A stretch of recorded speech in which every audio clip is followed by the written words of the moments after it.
Everyone, this is me Manish. आज मैं फिर से आपका स्वागत करता हूँ एक वीडियो लेकर। इसमें बेसिकली मैं हार्ट साउंड और जो ईसीजी होते हैं उसके बारे में एक्सप्लेन करता हुआ नज़र आऊँगा। तो अगर आपको इस टॉपिक्स में प्रॉब्लम होती है तो आप यहाँ इसको स्टार्ट कर सकते हैं। तो बिना देरी किए हुए चलिए वीडियो को स्टार्ट करते हैं। तो फर्स्ट मैं आपको हार्ट साउंड के बारे में एक्सप्लेन कर रहा हूँ। हार्ट साउंड क्या होता है ना कि बेसिकली जब हमारे हार्ट के बल्ब्स बंद होते हैं तब वो प्रोड्यूस होते हैं। अब देखिए, ये है आपका कार्डियक साइकिल जिसमें 0.4 सेकेंड में जॉइंट डायस्टोल होते हैं, 0.1 सेकेंड में आपके होते हैं एट्रिया का सिस्टोल और 0.3 सेकेंड में होते हैं आपके वेंट्रिकल का सिस्टोल। ठीक है, अब देखिए यहाँ पे, अब जैसे ही आपके एट्रिया का सिस्टोल क्या होता है, वो इंड होता है, तो आपका जो फर्स्ट हार्ट साउंड होता है वो स्टार्ट हो जाता है। फर्स्ट हार्ट साउंड क्या होता है? लव। ठीक है, तो इसका मेनली क्वेश्चंस ये बन सकते हैं कि फर्स्ट हार्ट साउंड कब क्रिएट होता है, तो जब क्लोजिंग ऑफ एबी वाल्व होती है या फिर जब वेंट्रिकल सिस्टॉल होती है। जब वेंट्रिकल की सिस्टॉल हो रही है तो एट्रिया की क्या होगी? डायस्टोल होगी।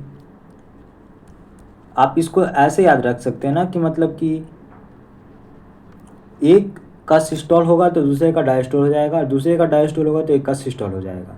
ये एकदम बेसिक सा थिंग्स है जो आपको याद करने में हेल्प मिल जाएगा। ठीक है, चलिए दूसरी हार्ट साउंड है क्या, उस पर चलते हैं। दूसरी हार्ट साउंड होती है डब। लब डब ऐसे करके हमारी हार्ट बीट करती है, और वो क्लोजिंग होती है जब सेमी ल्यूनर वाल्व कहाँ प्रेजेंट होती है, तो जो आपके सेमी ल्यूनर वाल्व जो होती है वो कहाँ प्रेजेंट होती है, तो एक हो जाते हैं आपके एओर्टा में और एक हो जाती है पल्मोनरी आर्टरीज में। ठीक है, अब देखिए दूसरी जो सेकेंड हार्ट साउंड है वो कब क्रिएट होती है, तो वो होती है वेंट्रिकल डायस्टोल में। और एग्जामिनर अगर आपको क्वेश्चंस फिरा सकता है, दिमाग मतलब वो अगर अच्छे से लगा कर क्वेश्चंस दे दे तो ऐसे करके दे देगा कि वो एट्रिया का पूछ लेगा। तो ये आपको ध्यान में रखना है कि जैसे ही वेंट्रिकल का डायस्टोल हो रहा है तो एट्रिया का सिस्टोल हो जाएगा, और वेंट्रिकल का यहाँ पे देख सकते हैं वेंट्रिकल का सिस्टोल हो रहा है तो एट्रिया का डायस्टोल हो जाएगा। ऐसे करके काम चलते हैं, एक दूसरे को वो वाइस वर्सा होते हैं। ठीक है, तो वाइस वर्सा के तरीक़ों से आप इसको याद कर सकते हैं। तो ये हार्ट साउंड का हो गया। चलिए अब ईसीजी के ऊपर चलते हैं। देखिए, हर साल लगभग, आज से नहीं मतलब कि 5 से 6 साल से हर साल इससे एक क्वेश्चन आ जा रहे हैं मैच ऑफ द फॉलोइंग में, ये 4-5 से, तो इसको याद ही कर लीजिए अच्छे से। और अगर इसके ऊपर डीप कॉन्सेप्ट चाहिए तो ये देखिए, ये जो आपके फिगर दिख रहे हैं ना, ये डीप कॉन्सेप्ट के हैं जो आपके कार्डियक साइकिल से आपको कनेक्ट करवाने के लिए हेल्प करती हैं। बेसिकली ना आपके जितने भी टीचर्स होंगे वो इससे कनेक्ट नहीं करते होंगे, ये चीज़ छोड़ देते होंगे, क्योंकि मोस्टली इससे कनेक्ट करने में उनको प्रॉब्लम्स आती है। लेकिन मैं यहाँ पे आपको कनेक्ट करके दिखाता हूँ। देखिए फर्स्ट क्या होता है, जो पी वेव आती है तो उसमें डीपोलराइजेशन ऑफ एट्रिया होती है। डीपोलराइजेशन मीन्स क्या होती है, चले पहले इसको ये मैं एक्सप्लेन कर देता हूँ। तो देखिए, डीपोलराइजेशन और कॉन्ट्रैक्शन और सिस्टोल एक ही चीज़ होती है। अगर कोई आपको बोल रहा है ना डीपोलराइजेशन हो रही है, मीन्स कि वो कॉन्ट्रैक्ट हो रही है, और सिस्टोल हो रही है, तो तीनों एक ही चीज़ को कहा जाता है, कॉन्ट्रैक्शन को। ठीक है, और रीपोलराइजेशन, रिलैक्सेशन और डायस्टोल, ऐसे आप याद कर सकते हैं। Systole diastole, systole diastole, systole diastole. Systole means की कॉन्ट्रैक्शन, डायस्टोल मतलब रिलैक्सेशन। ठीक है, अब यहाँ पे देखिए R4 क्या होता है, रिलैक्सेशन, और R4 रिपोलराइजेशन। तो रिपोलराइजेशन और रिलैक्सेशन एक दूसरे के सिंक्राइज कर जा रहे हैं, तो ऐसे करके आप इसको याद कर सकते हैं। अब चलिए फर्स्ट हमारा क्या हो जा रहा है, हमारा हो जा रहा है डीपोलराइजेशन ऑफ एट्रिया। तो आपके जो यहाँ पे एट्रिया का सिस्टॉल होती है, मीन्स कि एट्रिया की जब कॉन्ट्रैक्शंस होती है तब वो अकर करती है, तो एट्रिया की कॉन्ट्रैक्शंस यहाँ पे अकर करती है। और यहाँ पे देखिए आपका QRS कॉम्प्लेक्स क्या शो करता है, तो डीपोलराइजेशन ऑफ वेंट्रिकल, मीन्स कि वेंट्रिकल का कॉन्ट्रैक्शंस। तो वेंट्रिकल का कॉन्ट्रैक्शंस मैंने आपको ऊपर में बताया था कि इस वाले फेज पे होता है, और यहाँ पे, और जो एट्रिया का वहाँ पे क्या हो जाता है, रिपोलराइजेशन हो जाता है, या फिर वहाँ पे ये कर सकते हैं मतलब रिलैक्सेशन हो जाता है वहाँ पे एट्रिया का, ये भी कह सकते हैं।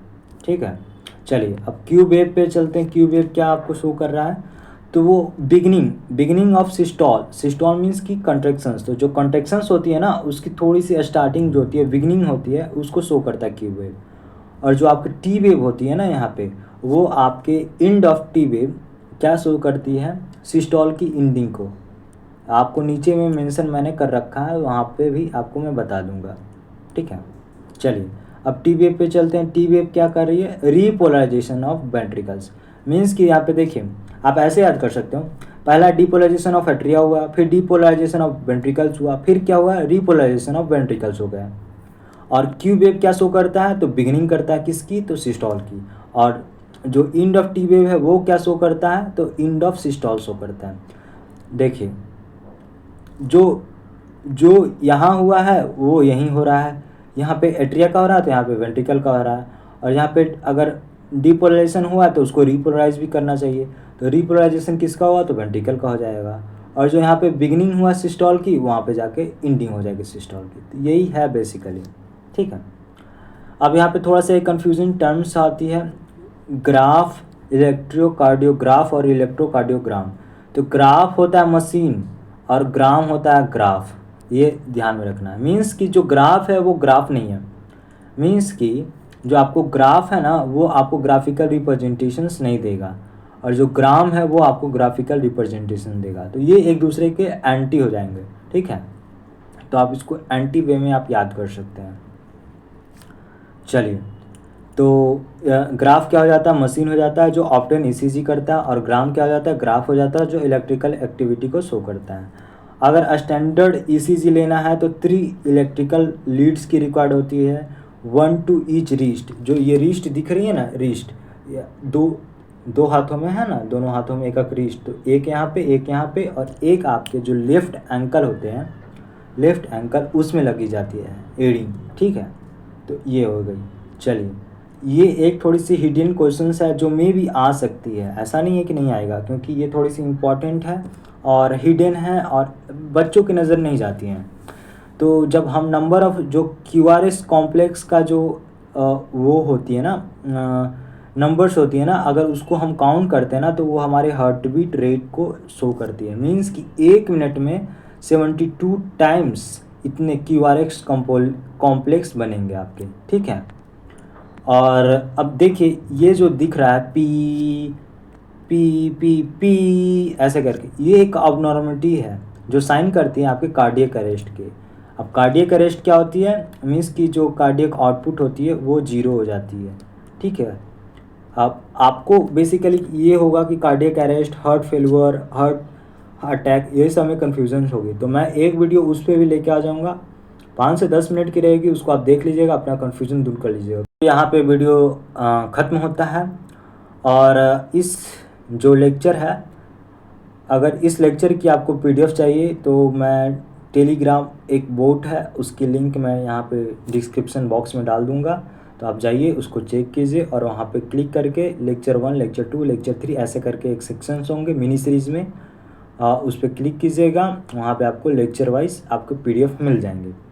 और अगर आपको क्यूज चाहिए, आपको अगर कोई प्रॉब्लम्स हो रही है, क्वेरी आ रही है, कुछ भी आ रही है, तो जो टेलीग्राम ग्रुप की जो लिंक मैंने डिस्क्रिप्शन बॉक्स में डाल रखी है उसमें जाइए, ज्वाइन कर लीजिए, और जाकर आप उसमें आप जो आपको प्रॉब्लम्स है आपके लाइफ्स में, आपके स्टडीज़ में, आप वहाँ पे जाकर पूछ सकते हैं। हमारे जितने भी सीनियर्स हैं और जितने भी लोग हैं आपको अच्छे से गाइड कर देंगे। तो वीडियो अच्छा लगा हो तो लाइक कर दीजिएगा, सब्सक्राइब कर दीजिएगा और शेयर करना ना भूलें। और जब तक के लिए ओके, बाय बाय।